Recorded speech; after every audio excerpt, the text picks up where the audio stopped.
எபேசியர் 2:13 முன்னே தூரமாயிருந்த நீங்கள் இப்பொழுது கிறிஸ்து இயேசுக்குள் கிறிஸ்துவின் ரத்தத்தினாலே சமீபமானீர்கள். இந்த ரத்தம் எப்படிப்பட்டது என்று பார்த்து வந்தோம். இன்றைக்கு இந்த ரத்தத்தினால நம்ம கிடைக்கிற ஆசீர்வாதங்கள் என்ன?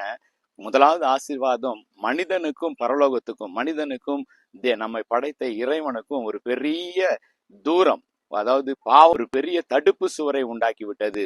அந்த காரியத்தை எப்படி நீக்குவது என்று தெரியாமல் தான் தேவ கோபத்தை எப்படி நீக்குவது, தேவனுக்கு மனிதன் குலத்து மேல இருந்த அந்த கோபம், அந்த தண்டனை கொடுக்க வேண்டும் என்கிற அந்த எண்ணங்கள் எல்லாவற்றையும் ஆடு மாடு வெள்ளாடு புறாவின் ரத்தம் அது ஆண்டவரை திருப்திப்படுத்த முடியவில்லை.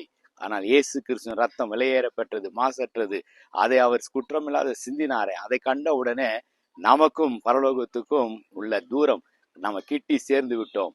கர்த்தருக்கு நன்றி செலுத்துவோம்.